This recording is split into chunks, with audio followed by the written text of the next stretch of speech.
આપણે ત્યાં તો પ્રભુ આગળ ક્યારે એ વિનંતી પણ નથી કરતા કે પ્રભુ ક્યારે દર્શન આપશો. તો ઠાકોરજી કે આપી રહ્યો છે કોણ છે? એટલે કે તું એમ કે છે કે હું ભગવાન નથી ને ક્યાંક આકાશમાંથી આવવાના છે. અને જેની સેવા કરો છો એને જ ભગવાન માનો નહીં તો ફલ ફલિત હોય ફલરૂપ જાણે, એને ફલરૂપ જાણો તો ફલ આપે. આપણે ત્યાં તો એની પણ મનાઈ છે, તમે જેની સેવા કરો છો એ જ તમારા પર કૃપા કરવાના છે. એને સાક્ષાત જાણો, એને પ્રગટ જાણો, પ્રગટ જાણીને સેવા કરો. અને બીજું એને સુકોમલ જાણીને સેવા કરો, જે અતિ કોમળ છે. અને એટલા માટે સેવાનો વિવેક આપણે ત્યાં છે.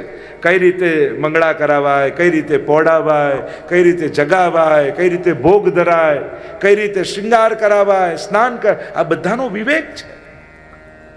ઘણી વાર લોકો શૃંગાર કરાવે ને તો ઠાકોરજીને યોગના બધા આસનો કરાવી નાખે. આમ કરે ને આમ કરે ને આમ કરે, અને નુપુર ધરાવાય તો શીર્ષાસન કરાવી નાખે. પ્રભુને તો એમ થાય શૃંગારનો સમય એટલે યોગના ક્લાસીસ સ્ટાર્ટ હવે. એમને તો એમ થાય અરે પ્રભુ સીધા રહેવા જોઈએ. પ્રભુને બહુ આમ એ રીતે વિચલિત ન કરાય.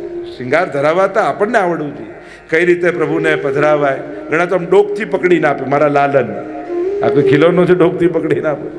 એને કઈ રીતે પધરાવાય, કઈ રીતે પકડાય, કઈ રીતે પોઢાવાય, ઝાંપીજી કઈ રીતે કરાય. ઘણી વાર તો લોકો ઝાંપીજીમાં ઠાકોરજી લઈને આવે ને આમ ખોલીએ તો કાંઈ ના હોય, પછી ગાદી નીચેથી લાલન નીકળે. અરે ભાઈ કઈ રીતે તકિયા ગોઠવવા, કઈ રીતે એમને ઓઢાડવાના, દરેકનો પ્રકાર છે. કઈ રીતે ઝારીજી પધરાવી, બંટા ધરવા, ભોગ કઈ રીતે ધરવા, ભોગ સરાવવા કઈ રીતે, આ બધાનો એક પ્રકાર છે. અને પુષ્ટિમાર્ગી પ્રકાર એટલે યશોદાજી અને વ્રજભક્તોનો પ્રકાર. રીત અને પ્રીત વ્રજજન કી. મને આવું ફાવે, મને આવું ગમે એટલે હું આવું કરું, એ યોગ્ય પ્રકાર નથી. મારા લાલનને શું ગમે છે, મારા લાલનને શું ભાવે છે, એ રીતે સેવા કરવી, એ પુષ્ટિમાર્ગી સેવાનો પ્રકાર છે. અને એ પ્રકારથી જ પ્રભુને લાલ લડાવાય. અને એટલા માટે રીત અને પ્રીત આ બંને મહત્વની છે. એક એક એક વાક્ય આપણા બધાને બહુ જ છેતર્યા છે, અને આપણે આપણી જાતને છેતર્યા. અને એ મહાવાક્ય વૈષ્ણવનું શું છે? પ્રભુ તો ભાવના ભૂખ્યા, જે કરો એ ચાલે. અને આ વાક્યનો તો જે દુરુપયોગ આપણે કરીએ છીએ, જે ના કરવું હોય, પ્રભુ તો ભાવ. અને બીજું એક મહાવાક્ય છે ભાઈ લોકોનું બધાનું, મારું દિલ ચોખ્ખું છે, પછી મારે આ બધું કરવાની શું જરૂર છે? અરે તું કે છે દિલ ચોખ્ખું, પાડોશીને પૂછ તો ખબર પડે કે આના જેવો બીજો કોઈ નથી. આપણે જ આપણી જાતને આપણું દિલ ચોખ્ખું છે એટલે ગમે તે કરો એટલે ચાલે એમ. એટલે તમારે કાંઈ કરવાની જ. કોણે કહ્યું દિલ ચોખ્ખું એટલે પરમ સિદ્ધ થઈ ગયા? દિલની પવિત્રતા એ તો પહેલું ડગલું છે. કરવાનું તો હવે છે. અરે ભગવાન પાસે જવાની ઈચ્છા નથી થતી, એ જ બતાવે છે કે હજી તારું મન પવિત્ર નથી થયું. મન પવિત્ર થવું ને વિશુદ્ધ થવું એ કોઈ પરમ સિદ્ધિ થોડી છે. મનને બગડતા 1 સેકન્ડ લાગે છે. અત્યારે આ સેકન્ડે મારું મન પવિત્ર છે. જેના જેના હોય સાચવી લેજો. તો મન અત્યારે પવિત્ર હોય એ આ સેકન્ડે છે. બીજી સેકન્ડે મન શું વિચારશે કોને ખબર. એટલા માટે ખૂબ સાવધાન રહેવાની છે. એટલે ક્યારે આ બધું કહીને પોતાની જાતને છેતરવી નહીં. મન પવિત્ર છે એટલે ગમે તે કરો એ ચાલે, કોણે કહ્યું? કાંઈ ન કરો તો ચાલે, કોણે કહ્યું? Respect the process. ધર્મમાં વિધિની બહુ મહત્તા છે. પહેલા શું કરાય, કઈ રીતે કરાય, કેમ કરવું જોઈએ. તસ્માત શાસ્ત્રમ પ્રમાણમ તે કાર્ય વ્યવસ્થિત. એમ સ્પષ્ટ ભગવદ આજ્ઞા છે કે શાસ્ત્ર વિધિને જાણી અને પછી સેવા પૂજા ધર્મ અધર્મનો વિવેક કરવો જોઈએ. એટલે શાસ્ત્ર આજ્ઞાને જાણવી નિતાંત આવશ્યક છે. એટલે ક્યારે પણ મનોકલ્પિત રીતે સેવા નહીં કરવી. એને શિક્ષાપત્રમાં હરિરાયજીએ દોષ કહ્યો છે. લીલા સર્વા ક્રમાગતા, ક્રમ અનુસાર ભગવત સેવા કરવી. મંગળાનો ભાવ, શૃંગારનો ભાવ, રાજભોગનો ભાવ, ઉત્તાપનનો ભાવ, આખો આપણે ત્યાં સેવા ક્રમ શું છે? ખાલી ભોગ ધરવા ટેરો લેવો થોડી છે. પણ વ્રજમાં ઠાકોરજી જે રીતે નંદાલયમાં બિરાજતા અને વ્રજભક્તો જે રીતે એમને લાડ લડાવતા, જે રીતે સેવા કરતા, એ ભાવના ઘરમાં કરતા કરતા એ વ્રજભક્તોના આનંદને અનુભવ કરો. તો જે રીતે બ્રજમાં લાલ લડાવતા અને સેવા કરતા એ પ્રકારનો સેવાનો ભાવ, એ પ્રકારનો સેવાનો ક્રમ એ આપણે ત્યાં ઠાકોરજીને લાલ લડાવવામાં આવે છે. અહીંયા માને એમ થયું કે આમની તો પૂજા કરવી જોઈએ, અને પ્રભુને એમ થયું કે હું તો સેવાનો આનંદ લેવા માટે આવ્યો છું, હું તો સેવાનું સુખ લેવા માટે આવ્યો છું. એટલે વૈષ્ણવી માયાનું આવરણ લાવ્યા, અને આવરણ લાવ્યા એટલે માં બધું ભૂલી ગયા, અને માં ભૂલી ગયા અને ફરી લાલનને છાતીએ લગાડી દીધા. તો આપણે ત્યાં મૃતિકા ભક્ષણ લીલા, જો અનેકવિધ લીલાઓ છે, જૃંભણ લીલા, તોકતા લીલા, મૃતિકા ભક્ષણ લીલા, એવી અનેક પ્રકારની પ્રભુની લીલાઓના વર્ણન શ્રીમદ ભાગવતમાં અનેકવિધ એવા અમુક સુંદર નામોના વર્ણન આવે છે. એકવાર યશોદાજી મનમાં વિચાર કરે છે કે આટલું ઘરમાં સામગ્રી ભંડારના ભંડાર ભર્યા છે, છતાંય લાલન બીજાને ત્યાં જઈને કેમ આરોગે છે? કદાચ ગોપીઓ પોતાના હાથે ભગવત સેવા કરે છે અને હું તો બીજા પાસે કરાવું છું. લાવ, આજે લાલન માટે સામગ્રી હું પોતે સિદ્ધ કરું. અને આમ વિચાર કરી યશોદાજી સવારે પ્રાતઃકાલ જાગી ગયા, સુંદર સ્નાન કરી શૃંગાર કર્યા છે, અને પોતાની મટકીમાં દહીં પધરાવ્યું, અને દહીં પધરાવી અને વલોવા લાગ્યા. ખમ ખમ ખમ, હાથમાં કંકણ છે, કટીમાં કંદોરો છે, સુંદર કંકણ કિંકણીઓના સ્વર આવી રહ્યા છે. એકદા ગ્રહદાશીષુ યશોદાનંદ ગેહિની કર્માંતર નિયુક્તાસુ નિર્મમંથ સ્વયં દધી. અને યશોદાજી દધી મંથન કરે છે. હરિરાયજી વર્ણન કરે નિત્ય લીલામાં. મંથન ચાલે છે શરીરથી, સ્મરણ ચાલે છે લીલામાં. અને મારો લાલન કેવી કેવી લીલા કરે. યશોદાજીને યાદ આવ્યું દધી મંથન કરતા કરતા. એકવાર લાલન દોડતા દોડતા આવ્યા અને યશોદાજીને પાછળથી વળગી ગયા, અને યશોદાજીની લાંબી ચોટી હાથમાં આવી, અને વિચાર આવ્યો મારી ચોટી આટલી ને યશ મૈયાની આટલી મોટી. જોર જોરથી રડવા લાગ્યા, મૈયા મેરી ચોટી તેરે જૈસી કબ હો જાएगी. અને રડતા રડતા બોલે લાલન રોજ લોટા ભર કે दूध पियोगे ને તો मेरे जैसी ચોટી હો जाएगी. હમણાં લોટો ભરીને દૂધ લાવો, હમણાં પીશ.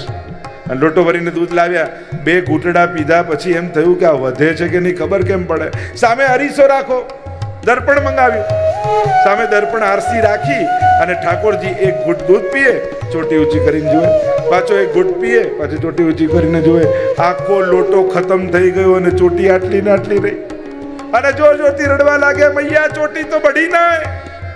लाला रोज लोटा भर के दूध पिएगो तो चोटी बढ़ जाएगी. યશોદાજી દધી મંથન કરતા જાય અને બાલ લીલાનું સ્મરણ કરતા જાય. યશોદાજીને યાદ આવ્યું. એકવાર લાલન આવ્યા અને બોલવા લાગ્યા, મૈયા મૈયા મૈયા કહા હે લાલા, मुझको खेलवे के लिए खिलौना चाहिए. अच्छा कौन सा खिलौना चाहिए? હાથ પકડીને ચોગાનમાં લઈ ગયા અને રાતના સમયે આકાશ સામે આંગળી કરીને લાલન બોલ્યા, હસવા લાગ્યા, આ ચંદ્રમા ક્યાંથી લઈને આપ? અને રડે જાય, પ્રભુ ન દૂધ પીऊंगो ન પલ્લા में पड़ूंगो, मुझको चंदा मामा ला के दो.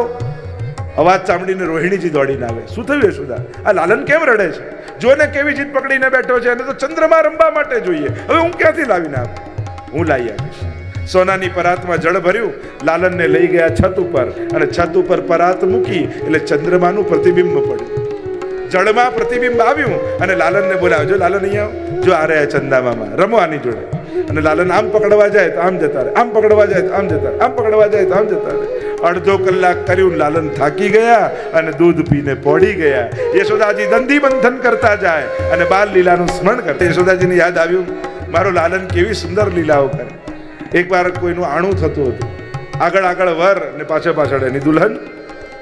લાલને બૂમ પાડી, મૈયા બહાર આવો, અને ગભરાઈને યશોદાજી દોડતા આવે. શું થયું લાલન? वो कहाँ जा रहे हो है? આ શું જાય છે? अरे लाला वो आपको दूल्हा है और वो आपकी दुल्हन है, उनको ब्याह भयो है, मारे पण लग्न करवा છે. લાલન ને કહ્યું, અચ્છા બસ લાલન ब्याह करनो है. ગોદમાં બેસાડ્યા ને પૂછ્યું, બતાવો. પિયાની સેવા કરે, બાબાની સેવા કરે, રોજ જાતના ભોજન બનાવે, અને છેલ્લે કહ્યું, મને ગોદમાં લઈને ફરે એવી વહુ જોઈએ. યશોદાજી મનથી મંથન કરતા જાય, દધી મંથન, અને હસતા જાય. મારો લાલન કેવી સુંદર લીલાઓ કરે છે. એટલામાં લાલન ભૂખ્યા થયા, યશોદાજી પાસે આવ્યા, પાલવ ખેંચવા લાગ્યા. યશોદાજી સમજી ગયા, ભૂખ્યા થયા, દધી બંધન મૂકી દીધું, લાલનને ગોદમાં લઈને પયપાન કરાવવા લાગ્યા. સામે ચૂલામાં દૂધ ઉભરાયું, દૂધને થયું કે લાલન માના પૈનું પાન કર્યું એટલે અમને ગ્રહણ નહીં કરે, અને જે દેહ સેવામાં વપરાવાનો જ ન હોય એનું તો બળી જવું જ સારું, અને અગ્નિમાં ઉભરાઈને પડવા લાગ્યું.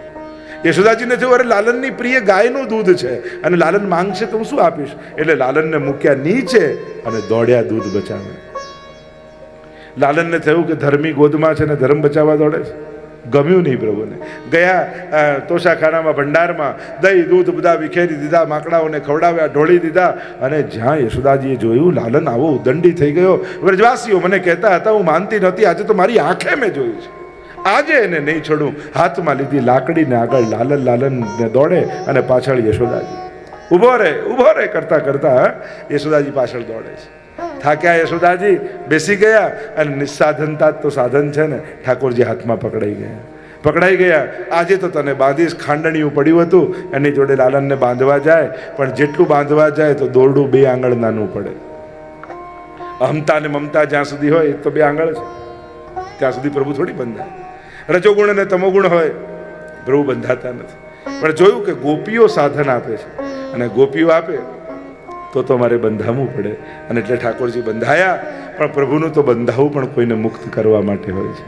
આંગણામાં ફરવા લાગ્યા, ખાંડણિયાને ઘસડતા 2 વૃક્ષ હતા, એની વચ્ચેથી પ્રભુ નીકળ્યા તો ખરા, પોતે તો નીકળી ગયા, ખાંડણિયું ફસાઈ ગયું ને પ્રભુએ થોડોક જોર લગાવ્યો, કડક દઈને શોર થયો, બંને વૃક્ષો પડ્યા, અને જ્યાં પડ્યા અંદરથી 2 દિવ્ય પુરુષો પ્રગટ થયા, નલકુબર અને મણિગ્રીવ.